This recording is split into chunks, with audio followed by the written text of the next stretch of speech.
우리가 군대를 가면 훈련을 받습니다. 근데 그 많은 훈련 중에 각계 전투라는 훈련이 있습니다. 아시는 분도 있으시고 또 모르시는 분도 있을 텐데, 이게 어떤 훈련이냐면요, 분대 단위로 좀 스몰 그룹 같은 거예요. 분대 단위 아니면 소대 단위로 목표 지점까지 전진을 해서 그 목표 지점을 탈취하는 훈련을 하는 겁니다. 때로는 신속하게 달려가는 약진 앞으로, 이런 말 들어보셨죠?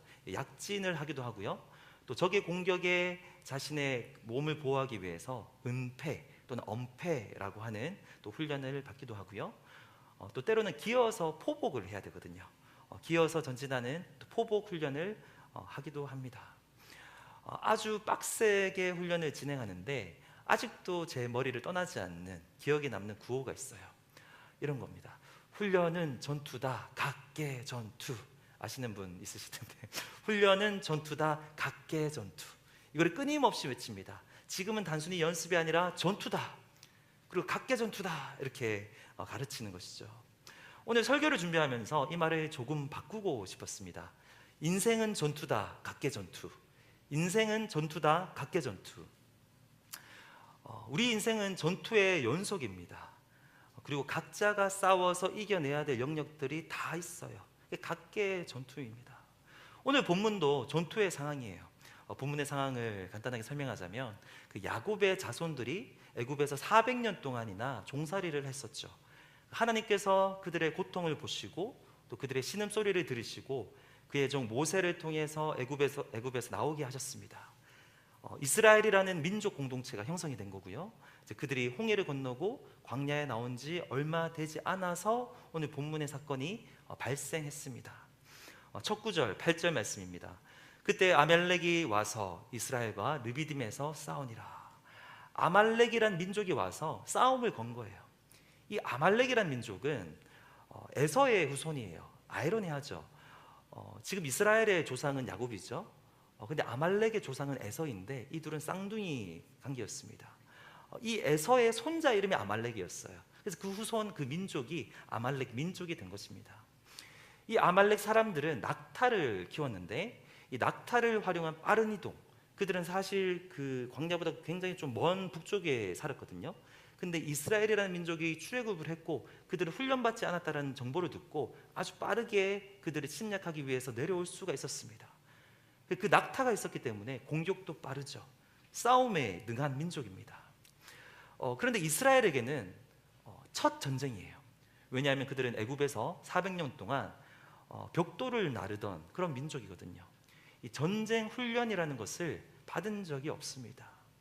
그리고 그때는 군인들만 있던 게 아니죠. 60만 명이나 되는 아주 많은 사람들이 막 홍해를 건너서 광야, 숨을 데가 없잖아요. 광야에는 거기서 느릿느릿 이동하고 있었고 노인들도 있었고 어린아이들도 있었고 다 합치면 200만 명 정도가 되는 아주 거대한 집단이 느리게 이동하고 있는 거예요.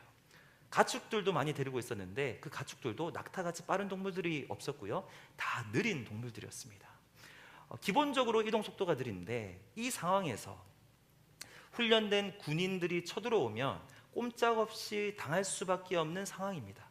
위기의 상황이 봉착한 거죠. 우리도 살다 보면 나의 힘으로 해결할 수 없는 상황이 갑작스럽게 닥치기도 합니다. 그럼 우리 마음이 불안해지고요, 다급해지죠. 어떻게 대처해야 될지 모르기 때문에 두려움과 낙심이 순간적으로 찾아오기도 합니다. 그럴 때 여러분은 어떻게 대처하세요? 갑자기 어려움이 다가왔을 때. 오늘 모세가 어떻게 대처하는지 9절을 읽겠습니다. 9절 말씀 보시면, 모세가 여호수아에게 이르되 우리를 위하여 사람들을 택하여 나가서 아말렉과 싸우라. 내일 내가 하나님의 지팡이를 손에 잡고 산 꼭대기에 서리라. 아멘. 일종의 이제 역할 분담을 하는데요. 모세는 그 여호수아를 전장으로 보냅니다. 전투는 여호수아가 하고 모세는 하나님께 나아가기 위해서 산으로 올라간다는 거죠. 역할 분담이에요. 특히 여기서 모세가 이런 말을 하죠. 내가 하나님의 지팡이를 손에 쥐고 산 꼭대기에 서리라, 이 말을 하는데 사실 이 표현 자체가 문법적으로 강조되어 있어요. 모세의 어떤 의지를 보여주고 있습니다. 하나님의 지팡이는 하나님의 능력을 상징해요.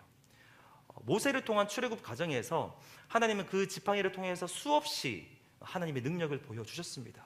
홍해를 건널 때도 마찬가지죠. 모세가 그 지팡이를 홍해를 향해서 내밀자 홍해가 갈라졌어요. 그리고 오늘 우리의 본문 바로 이전 본문에서도 광야에서 백성들이 목이 말라서 막 불평을 하니까 지팡이로 반석을 쳤더니 그 반석에서 물이 나와서 목을 축이는 기적을 금방 경험을 했거든요. 이와 같이 하나님께서 그의 백성들과 함께 하시고 언제나 그들에게 능력을 베푸신다라는 것을 보여주는 상징적인 도구가 하나님의 지팡이입니다. 그렇다면 지금 모세가 여호수아는 전투로 보내면서 나는 이 지팡이를 가지고 내가 지금 산 꼭대기로 올라간다라고 하는 것은 이 갑작스러운 전쟁의 상황에서 이 절대적으로 이스라엘에게 불리한 상황에서 하나님의 개입을 요청하며 내가 하나님만을 절대적으로 의지하겠다는 겁니다. 다음날 그들은 각자의 자리로 향했어요. 여호수아는 싸울 수 있는 사람들을 택해서 전투 현장으로 갔고요. 모세는 아론과 훌 이 두 사람을 데리고 산으로 올라갑니다. 아론과 훌 들어보신 분들 많을 거예요. 모세와 함께 동행했던 사람인데 이스라엘의 대표적인 지도자입니다. 아론은 모세의 친형이에요. 친형. 그리고 훌은 유다 지파의 최고 지도자입니다.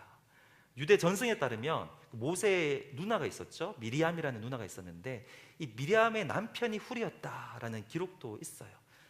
그렇다면 모세의 매형일 수도 있겠죠. 중요한 것은 아니지만요. 그들이 산꼭대기로 갔다고 본문은 이야기하고 있습니다. 하나님이 가장 잘 보실 수 있는 위치, 그리고 거기에서 전투의 상황을 가장 잘 내려다볼 수 있는 위치로 지금 하나님의 지팡이를 들고 갔습니다. 거기 올라가서 모세는 하나님의 지팡이를 손에 쥐고 손을 드는 거예요. 우리가 전쟁 영화 같은 것을 보면 특별히 현대 전쟁 말고 고대 전쟁 이야기를 다루는 영화들을 보면 이런 것을 볼 수 있죠. 전쟁할 때 어떤 약속된 도구를 쥐고 손에 들면 이게 신호예요. 그래서 그 신호를 보고 아군이 화살을 쏘기도 하고요, 진격을 하기도 하죠. 그리고 손을 내리면 일반적으로 퇴각을 하거나 아니면 지원을 이제 중지하는 그런 약속된 플레이를 합니다. 오늘 본문이 기록된 당시에도 그 주변 나라들, 그 고대 근동 지역에도 같은 방식으로 전쟁을 했어요. 오늘 본문에도 이 하나님의 지팡이가 그런 역할을 하고 있습니다. 지금 모세는 하나님의 지팡이를 통해서 하나님께 도움을 요청하고 있습니다. 일종의 신호를 보내고 있는 셈이죠. 우리로 따진다면, 일반적인 상황에 비추온다면 하나님을 의지하면서 기도를 하고 있습니다. 특별히 이 하나님의 지팡이는 이 모세와 이스라엘에게는 하나님의 개입을 보증, 개런티하는 약속된 신호와도 같아요. 왜냐하면 출애굽 과정에 하나님은 수없이 한결같이 지팡이를 들 때 변함없이 역사를 하셨거든요. 오늘 말씀 11절을 보면 하나님께서 정확하게 그렇게 일하십니다. 우리 11절은 같이 한번 읽어보겠습니다. 시작. 모세가 손을 들면 이스라엘이 이기고 손을 내리면 아말렉이 이기더니. 아멘. 모세는 지금 산꼭대기에서 전쟁의 상황을 내려다보고 있습니다. 위에서 보면 전선, 뭐라고 하나요? 월 라인이라는 게 보이겠죠. 위에서 보면 보이거든요.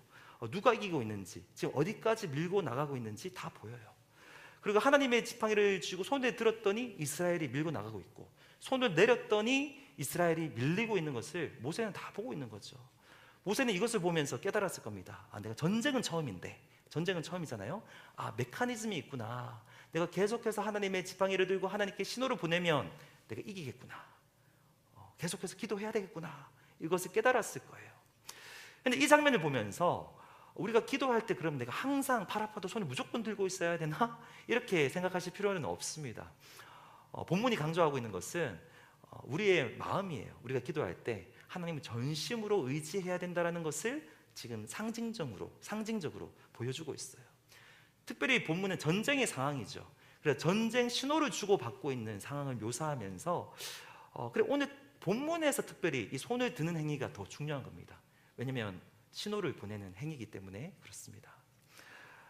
지금 상황을 보면 여호수아는 밑에서 실제적인 전투를 하고 있고 모세는 산꼭대기에서 기도를 통한 영적인 전투를 하고 있습니다.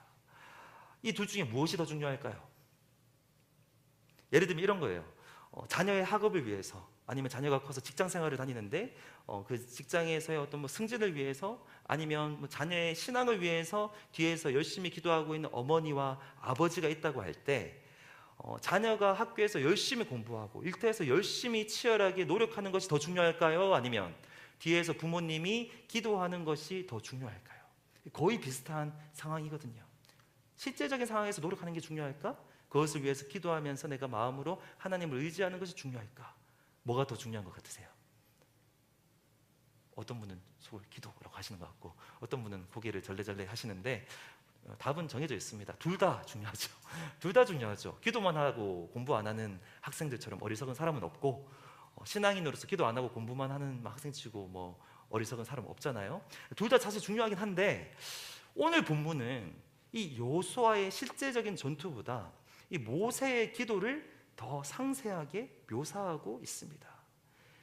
손을 들면 이스라엘이 이기고 손을 내리면 아말렉이 이기더니 분명히 그 관계를 이야기해 주고 있어요. 영적인 전투가 실제적인 전투에 우선한다라고 말하고 있어요. 둘 다 안 중요한 것은 아닌데 이게 먼저다라고 이야기하고 있습니다.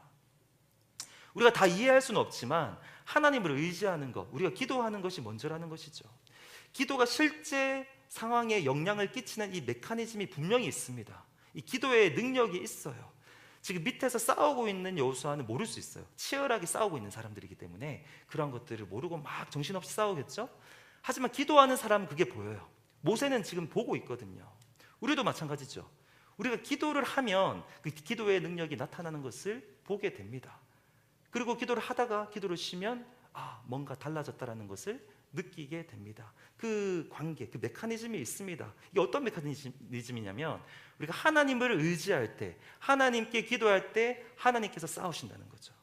그리고 우리가 하나님을 의지하는 것을 멈출 때 하나님도 싸우시는 것을 멈춥니다. 그리고 그것은 눈에 보이지 않는 방식, 신비한 방식으로 실제 우리의 싸움에 영향을 미쳐요. 그리고 기도하는 사람은 그것을 압니다. 그런데 문제가 발생했습니다. 아말렉 족속을 물리치기 위해서는 시간이 걸리죠. 그리고 완전한 승리를 위해서는 하나님께 신호를 계속해서 보내야 되잖아요. 팔을 계속해서 들고 있어야 되는데 우리식으로 이해하면 지속적으로 기도를 해야 되는데 모세도 연약한 사람이었습니다. 12절 말씀을 보면 모세의 팔이 피곤하매 이렇게 되어 있습니다. 인간인지라 또 모세 그때 나이가 많았거든요. 팔을 계속해서 들고 있을 수가 없었어요. 그래서 그 상황에서 그들이 했던 조치가 굉장히 인사이트가 있는데요. 12절 말씀을 우리가 같이 읽어보겠습니다. 시작. 모세 팔이 피곤함에 그들이 돌을 가져다가 모세 아래에 놓아 그가 그 위에 앉게 하고 아렌과 훌이 한 사람은 이쪽에서 한 사람은 저쪽에서 모세의 손을 붙들어 올렸더니 그 손이 해가 지도록 내려오지 아니한지라. 아멘. 모세가 지속적으로 지팡이를 들고 있을 수 있도록 그들이 했던 조치는 두 가지로 볼 수 있습니다. 첫 번째는 돌을 가져다가 모세가 앉도록 했던 거예요. 사진이 있으시면 혹시 보여주시면 이렇게 기도를 하고 있었다는 거죠. 그리고 아론과 훌이 모세의 양옆에서 팔을 하나씩 붙들어 줬다라는 거예요. 이 두 가지 조치를 하는데 그 결과 모세는 해가 지도록 계속해서 하나님을 향해서 지팡이를 들 수 있었고요. 굉장히 전략적인 행동을 할 수 있었습니다. 오늘 본문은 여호수아가 실제 전투에서 어떤 전략을 사용해서 싸우는지 다루고 있잖아요. 우리가 상식적으로 생각하면 전쟁에서 이렇게 저렇게 싸워야 돼, 이런 전략을 이야기하죠. 오늘 본문은 오히려 지속적인 기도를 위해서 어떤 전략을 사용했는지를 강조하고 있습니다. 실제적인 전투도 중요하지만 그 이면에 있는 기도를 통한 영적인 전투가 더 중요하다는 것을 보여주고 있어요. 우리도 마찬가지입니다. 우리 삶 속에서 우리가 해야 될 일을 해야 돼요. 학생은 공부를 해야 되고요. 일하시는 분들은 성실하게 그 사업터, 일터에서 일을 해야 되고요. 또 우리가 관계를 위해서 애쓰고 노력해야 될 부분이 있죠. 노력을 해야 됩니다. 그런데 그리스도인이라고 한다면 그리스도인으로서 그 이면에 있는 영적인 신비, 하나님의 영역이 있다는 것을 우리가 기억을 해야 됩니다. 하나님이 하셔야 일이 되는 거예요. 그렇기 때문에 그 하나님께 전쟁 신호를 보내기 위해서 우리도 기도를 해야 됩니다. 오늘 이 본문 특히 12절의 말씀을 보면 우리가 그렇다면 기도를 제대로 하기 위해서 어떻게 해야 될까 고민을 해야 돼요. 모세도 연약하고 우리도 연약하기 때문에 기도를 알지만, 기도에 힘이 있는 것을 알지만 기도할 수 없고 특별히 지속적으로 할 수 없는데 내가 어떻게 하면 제대로 기도할 수 있을까? 내가 어떻게 하면 기도를 지속적으로 할 수 있을까? 우리가 고민해야 됩니다. 오늘 이 12절의 두 가지 조치를 그대로 적용할 수 있어요. 첫 번째, 그들이 했던 것처럼 기도의 전략을 우리가 세워야 돼요. 다른 전략도 중요하지만 이 기도의 전략을 세워야 됩니다. 모세는 돌을 가져다가 앉아서 기도했죠. 훌륭한 전략입니다. 지속적으로 기도하기 위한 전략이에요. 꼭 서서, 자세가 중요한 게 아니잖아요. 어떻게 하면 내가 더 오래 기도할 수 있을까? 어떻게 하면 내가 더 집중하면서 기도할 수 있을까? 이런 고민 해보셨습니까? 이렇게 전략을 세워야 돼요. 사람에 따라 달라요. 성향이 다르고요, 또 상황이 다르죠. 그 주어진 상황을 고려하면서 전략적으로 우리가 기도를 해야 돼요. 한국의 부산의 수용로 교회라는 큰 교회가 있는데, 지금은 은퇴하시고 또 돌아가신 정필도 목사님이라는 분이 계세요. 그분이 기도로 굉장히 유명하십니다.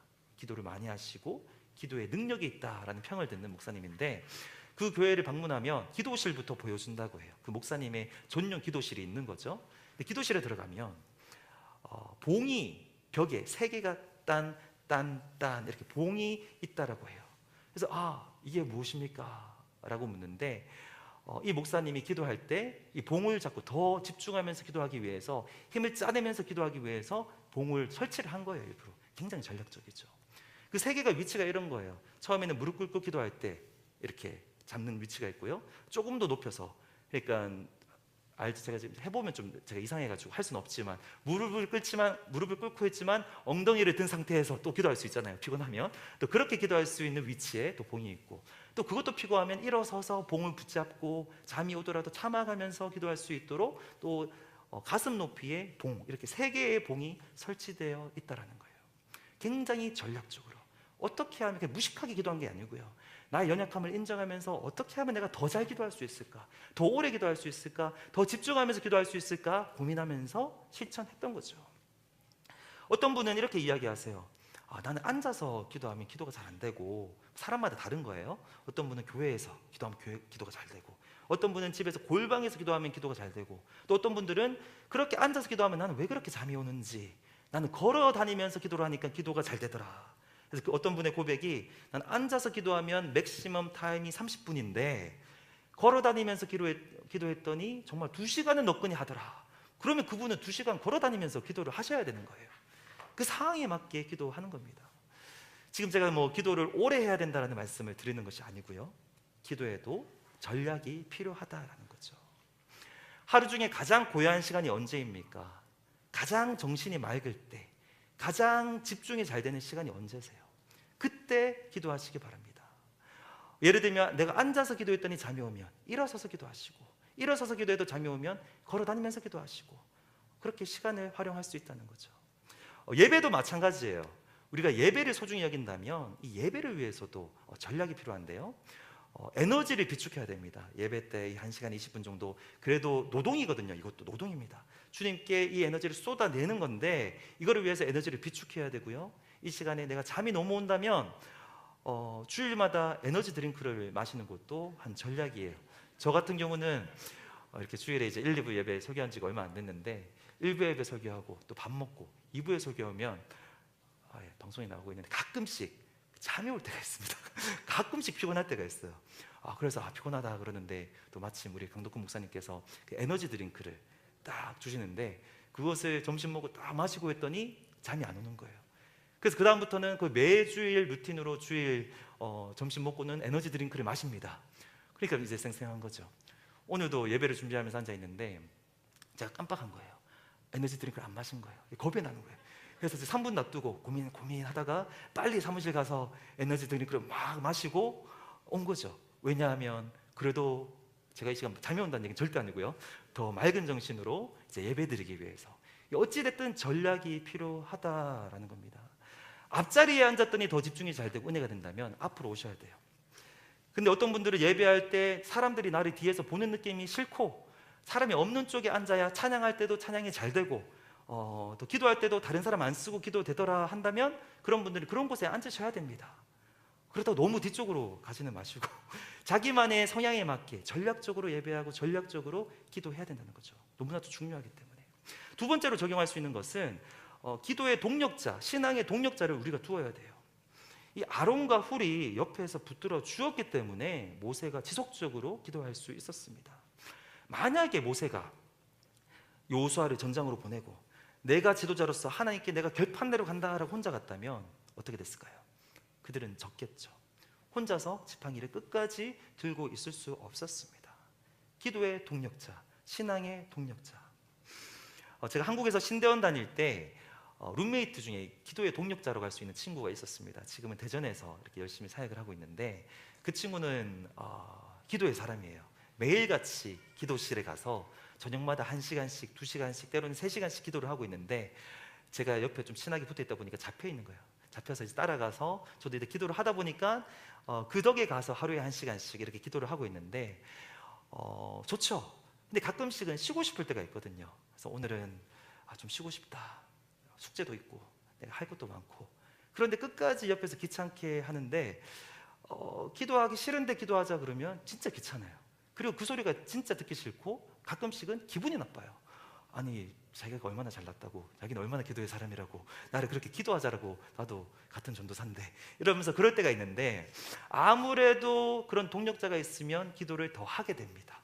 그 은혜를 더 체험하게 됩니다. 저는 고백하는 거죠. 그 친구 덕분에 기도의 능력을 체험했고 맛보았고 그게 다 지금까지 영향을 주고 있는 거예요.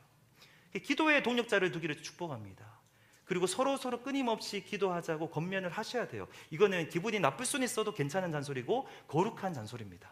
그래서 옆에 계신 분들한테 약간은 기분 나쁜 표정으로 이렇게 권면하시면 좋겠습니다. 기도합시다.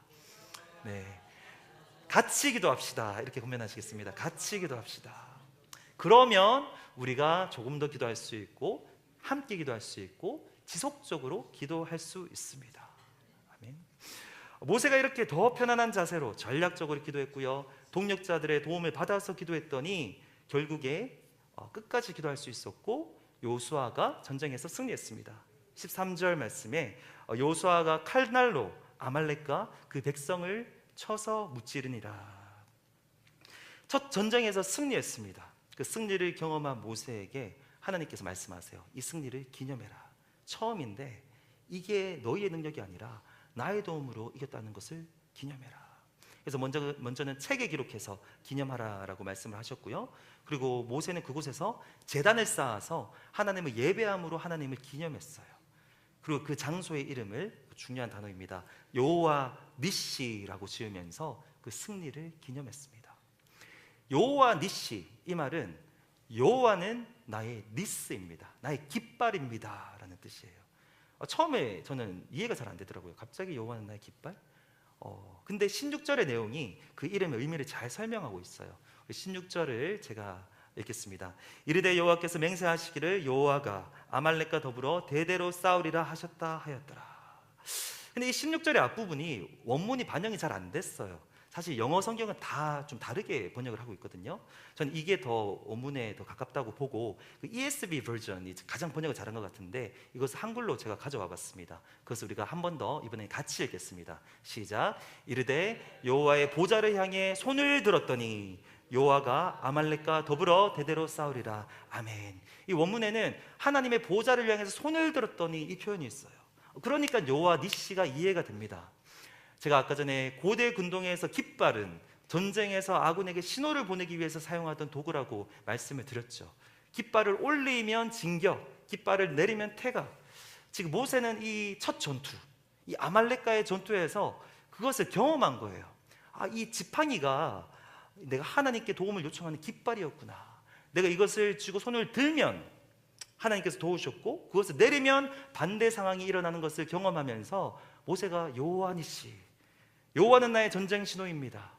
여호와는 나의 깃발입니다. 이렇게 고백을 하는 겁니다. 특별히 지금 모세는 이렇게 고백하죠. 내가 손을 드는데 그냥 드는 게 아니라 하나님의 보좌를 향해서 들고 있습니다. 모세는 그 마음으로 들었던 거죠.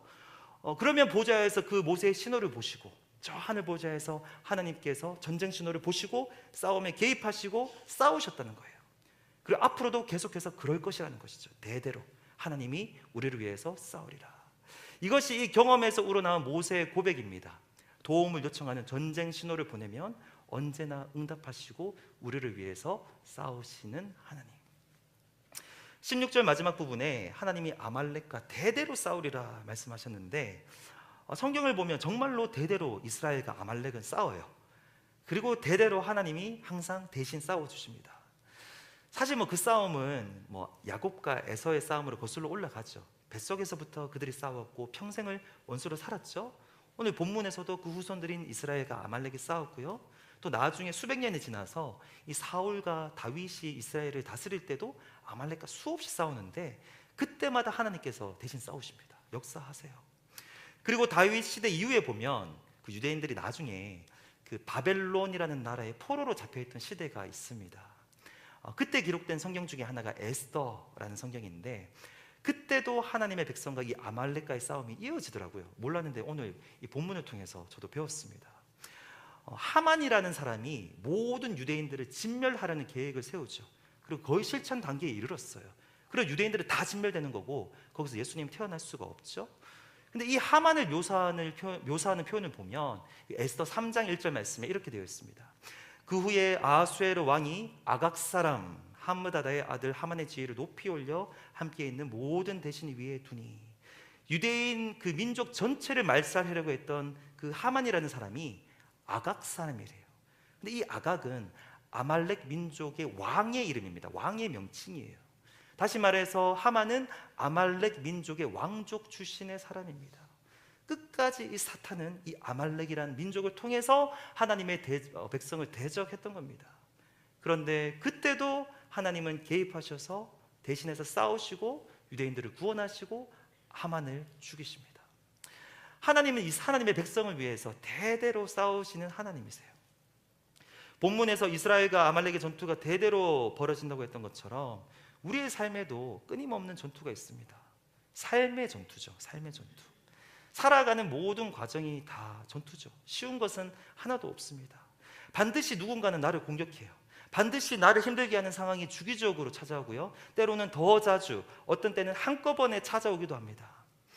인간관계에서 오해가 생기기도 하고요, 갈등이 벌어지기도 하고요, 갑자기 예상치 못했던 재정적인 어려움이 벌어지기도 합니다. 멀쩡했던 자동차인데 갑자기 문제가 생기고 그것을 해결하는 과정에서 갑자기 교통사고가 나고, 또 그 교통사고를 해결하는 과정에서 보험 처리를 하는데 나의 운전면허증이 만기되었다는 것을 뒤늦게 발견하기도 하죠. 갑자기 찾아오는 거예요. 자녀들을 키우는 것도 전쟁입니다. 질병을 이겨내는 것도 특히 미국에서는 더 전쟁인 것 같아요. 병원 가는 게 또 쉽지 않죠.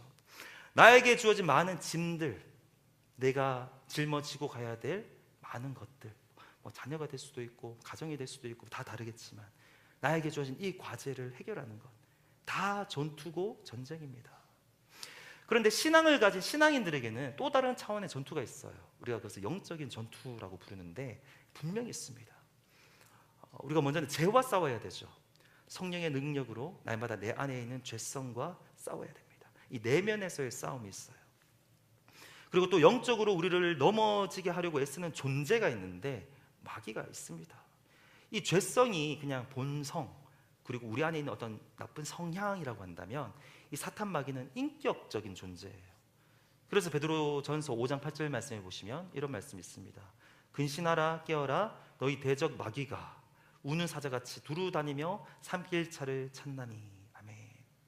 이 아말렉 민족이 침략할 대상을 막 찾다가 이스라엘이 출애굽한 지 얼마 안 됐다는 소식을 듣고 막 이렇게 가는 것처럼 우리 대적 마귀는 우는 사자처럼 다니면서 삼킬 차를 찾는데요. 여러 가지 수단을 동원해서 우리를 공격합니다. 사람을 통해서 공격을 하고요, 외부적인 상황들을 통해서 우리를 공격하고요, 때로는 세상의 달콤한 것들로 우리를 유혹합니다. 그 목적은 분명해요. 우리를 넘어지게 하려고, 하나님을 바라보지 못하게 하려고, 하나님이 주시는 은혜를 누리지 못하게 하려고 그렇게 합니다. 많은 전투, 삶의 전투, 영적인 전투의 연속인데, 오늘 본문 말씀을 통해서 주시는 말씀은 하나님께서 우리를 위해서 싸우신다는 거예요. 이것이 중요합니다. 우리의 힘으로 싸워야 될 것 같고 내가 지금 싸우는 것처럼 보이지만 사실은 하나님께서 나를 위해서 싸우신다는 거예요. 성경을 보면 언제나 하나님은 그의 백성을 위해서 싸우시는 하나님이셨어요. 영적인 전사, 우리의 대장. 그리고 가장 결정적으로 예수 그리스도를 통해서 하나님의 백성의 영원한 대적인 사단 마귀를 멸하시고 승리를 그때 확정하셨습니다. 사실은 그때 이 거대한 전쟁의 승패는 결정이 났습니다. 그 이후에 우리가 감당하고 있는 교회의 싸움 그리고 그리스도인들의 싸움은 사실은 스트러글이 있지만 이미 그때 확정된 승리를 선포하는 싸움이고요, 확정된 승리를 힘들지만 이겨보는 것을 경험하고 누리는 싸움이에요. 그리고 요한계시록 19장 말씀에 보면 이 세상 끝날에 우리 주님께서 직접 백마를 타고 오셔서 모든 악한 세력들, 이미 승리는 결정은 났지만 그 잔재 세력들을 무찌르시고 온 세상의 영원한 영적인 싸움을 완전히 종결시키실 것이라고 성경이 얘기하고 있습니다. 하나님이 처음부터 끝까지, 우리 삶 끝까지, 이 세상 끝날까지 우리를 위해서 싸우시는 거예요. 내면의 싸움이 있죠. 마귀의 영적인 공격, 세상의 유혹, 우리가 다 치러내야 되는 건데 그 싸움에서 우리는 기도할 수 있어요. 싸우시는 하나님께. 이 영적 전쟁에서 기도는 하나님의 개입을 요청하는 일종의 신호라고 생각하시면 됩니다. 그리고 하나님은 언제나 그 신호에 응답하십니다. 그 요청을 들으시고 개입하시고 싸우세요. 특별히 기도가 신호라고 한다면 오늘 본문에서 하나님의 지팡이는 좀 더 특별한 역할을 하죠. 하나님의 개입을 보증하는 전쟁 신호예요. 개런티하는. 왜냐하면 하나님께서 이 지팡이를 통해서 내가 너희를 구원하리라, 싸우리라 이미 약속을 하셨기 때문에 모세가 지팡이를 들 때 하나님은 언제나 반드시 개입하시고 싸워주셨어요. 보증하는 거예요. 보증. 그렇다면 오늘날 우리에게 주어진 하나님의 지팡이가 뭘까? 기도가 전쟁 신호라고 할 수 있다면 그거를 넘어서서 더 특별한 우리에게 주어진 하나님의 지팡이가 뭘까? 하나님이 보증하신 분명한 신호. 저는 예수 그리스도의 이름이 이 본문에서 나타나는 하나님의 지팡이와 완전히 동일한 역할을 한다고 믿습니다. 기도 자체가 신호이지만 그 하나님의 개입을 보증하는 신호가 하나님의 지팡이였던 것처럼 오늘에는 예수님의 이름이 하나님의 개입과 도우심을 보증한다는 거예요. 우리 요한복음 14장 13절 14절 우리가 함께 읽겠습니다. 시작. 너희가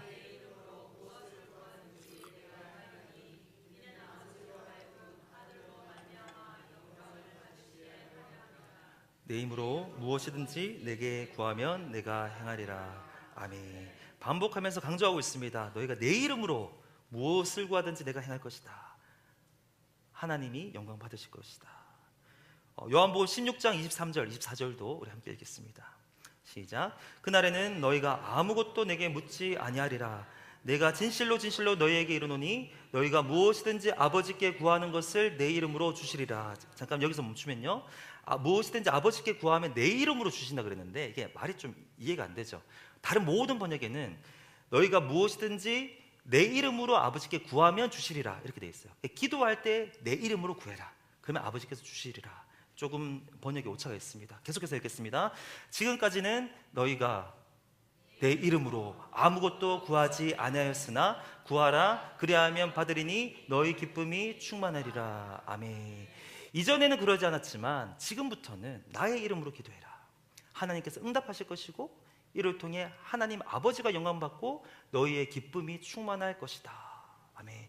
이게 뭐 예외 없이 뭐 알라딘 그 지니의 램프처럼 100% 모든 것을 우리가 원하는 대로 원하는 방식대로 원하는 때에 그렇게 응답하신다는 의도는 아니에요. 물론 예외적인 케이스가 있고 하나님이 보실 때 가장 우리에게 선한 방식으로 하나님의 때에 응답을 하시죠.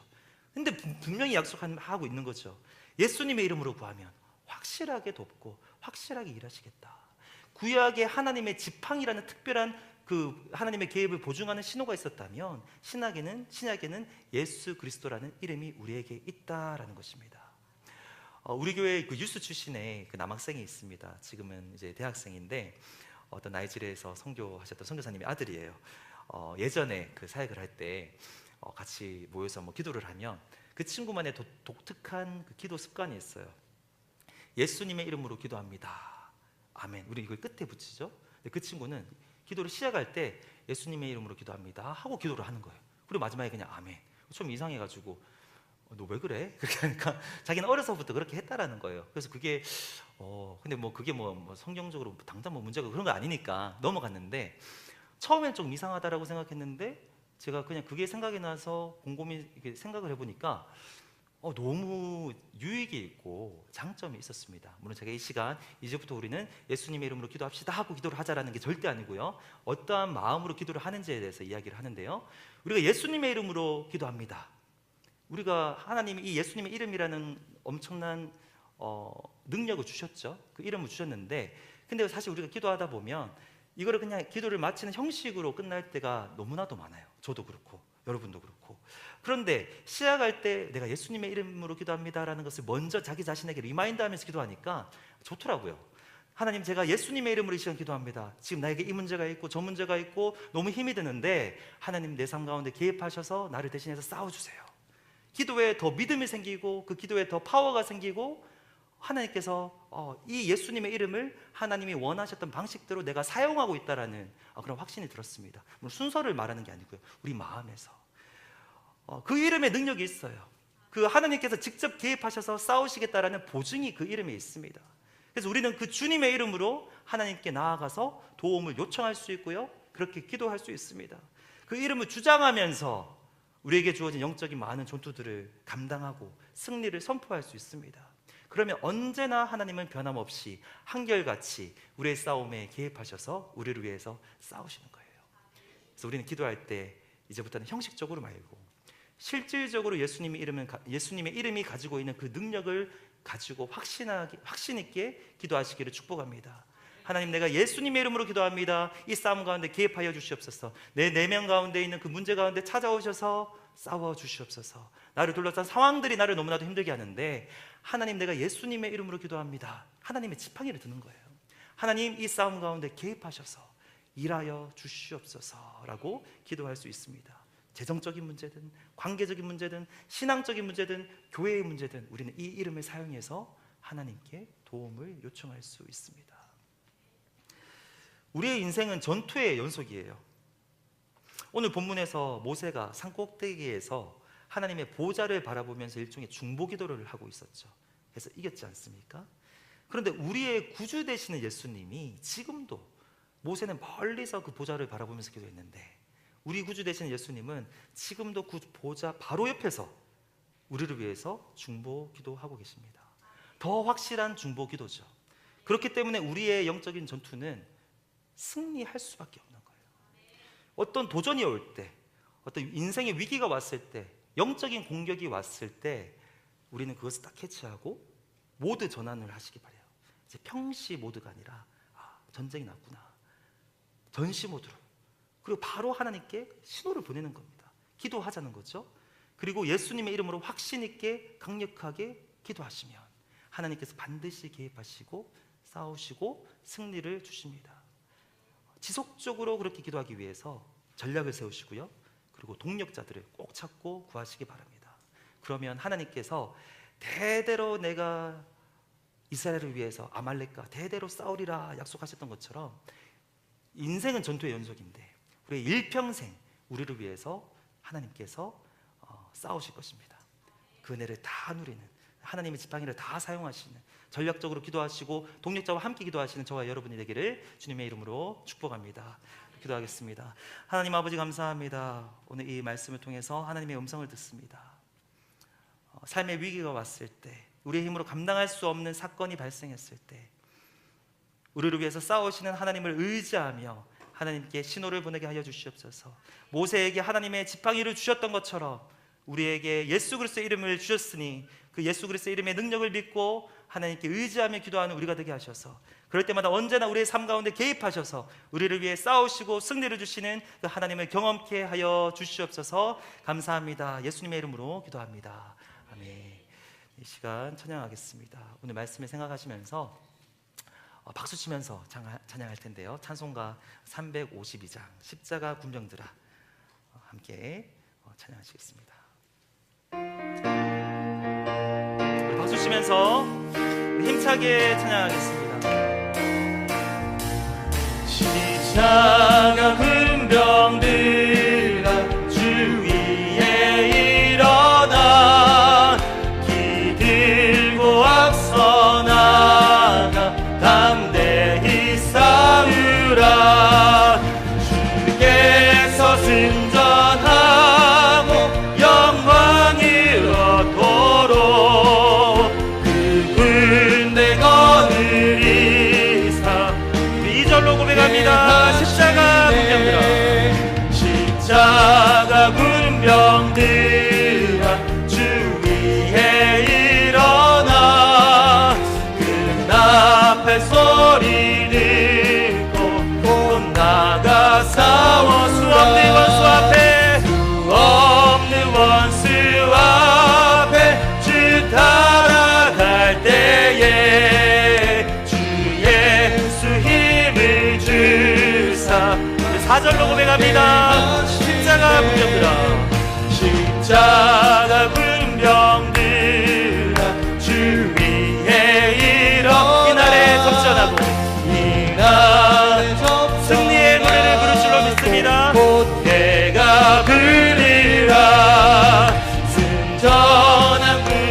고백합니다. 주께서 승전하고 주께서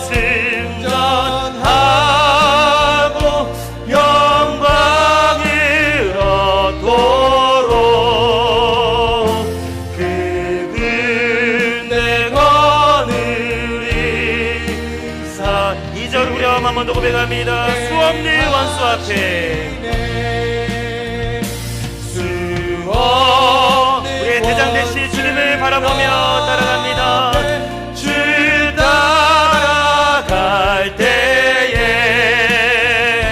주 예수 힘을 주사 강하게 하시네. 아멘. 우리 시간 주어진 말씀을 생각하면서 우리 함께 기도하겠습니다. 우리의 인생은 싸움의 연속입니다. 하지만 감사한 것은 하나님께서 언제나 우리를 위해서 싸우신다는 것입니다. 오늘 그것을 기억하시기를 원하고요. 오늘 이 시간 그것을 기억하며 우리가 기도할 수 있는데 하나님께 도움을 요청하며 우리가 기도할 수 있습니다. 특별히 우리에게도 하나님의 지팡이를 주셨습니다. 그것은 예수 그리스도의 이름입니다. 이 시간 그 이름을 주장하면서 함께 기도하실 때 하나님 나의 삶에 개입하여 주시옵소서. 내가 예수 그리스도의 이름을 붙들며 주님께 나아가며 기도하오니 지금 내 삶에 개입하셔서 나의 어려움을 감당하여 주시고 나를 도와주시고 나를 위해서 싸워 주시옵소서. 승리를 주시옵소서. 이렇게 함께 기도하며 나아가시겠습니다. 하나님 아버지 우리를 위해서 싸우시는 하나님을 고백합니다. 우리를 위해서 싸우시는 하나님을 찬양합니다. 주여 아버지 우리가 우리 힘으로 감당하기 힘든 상황이 있을 때 하나님께 도움을 요청하기를 원합니다. 하나님께 도움을 요청하는 신호를 보내기를 원합니다. 전쟁 신호를 보내기를 원합니다. 기도하기를 원합니다. 전심으로 의지하기를 원합니다. 하나님 모세에게 하나님의 지팡이를 주셨던 것처럼 우리에게도 주님의 지팡이를 주셨으니 그 예수 그리스도의 이름을 붙들고 예수님의 이름을 주장하며 아버지 그렇게 담대하게 기도하기를 원합니다. 그리고 우리 삶 가운데 개입하셔서 나를 위해 싸워주시옵소서. 승리를 주시옵소서. 승리케 하여 주시옵소서. 우리 시간 한 번 더 기도하실 텐데요. 그 모세가 지속적으로 기도하기 위해서 조치했던 두 가지를 기억하면서 그것을 그대로 적용하면서 기도하겠습니다. 주님, 내가 온전한 기도의 사람이 되기를 원합니다. 하나님께 어려움이 있을 때마다 신호를 보내며 또 언제나 하나님을 찾아가는 기도의 사람이 되기를 원합니다. 지속적으로 기도하기를 원하는데 첫 번째는 전략을 세우게 하셔서 어떻게든 기도하기 위해서 힘쓰고 애쓰는 내가 되게 하여 주시옵소서. 그리고 두 번째는 기도의 동력자를 붙여주셔서 우리 함께 기도하게 하시고 더 기도하게 하여 주시고 함께 하나님께 더 오랜 시간 나아가는 기도의 사람 되게 하여 주시옵소서. 이런 제목 가지고 한 번 더 우리 기도하며 나아가시겠습니다. 하나님 아버지 우리가 아버지 기도의 행시기를 원합니다. 실제적인 삶 가운데 행동도 중요하지만 아버지 기도를 통한 영적인 전투가 더 중요한 줄로 믿습니다. 영적인 전투가 실제적인 전투보다 우선하는 줄로 믿습니다. 우리가 그 기도의 응쓰게 하여 주시옵소서. 기도를 위해 최선을 다하게 하여 주시옵소서. 지속적으로 기도하기 위해서 하나님 전략을 세우게 하시고 아버지 지혜를 주셔서 어떻게든 더 기도할 수 있도록 더 제대로 기도할 수 있도록 힘쓰고 애쓰는 기도의 사람 될 수 있도록 도와주시옵소서. 하나님 기도의 동력자를 붙여주시기 원합니다. 아버지 기도의 사람이 되기를 원하오니 아버지 서로 건면하게 하여 주시고 서로 붙들어주게 하여 주시고 주님 역사하여 주시옵소서. 하나님 함께 하여 주시고 아버지 은혜 내려 주시옵소서. 하나님 역사하여 주시옵소서. 주님 감사합니다. 우리의 삶이 전투의 연속이고 우리의 힘으로 감당할 수 없는 여러 가지 어려움들이 있지만 언제나 우리를 위해서 싸우시는 그 하나님에 대한 메시지를 통해서 우리가 위로함을 받고 담대함을 회복할 수 있도록 도와주시옵소서. 기도가 하나님께 도움을 요청하는 신호라고 했사오니 하나님께 기도하게 하여 주시고 우리에게 허락하신 하나님의 지팡이 그 예수 그리스도의 이름을 붙들고 담대하게 주님께 부르짖으며 나아가는 우리 모두가 될 수 있도록 도와주시옵소서.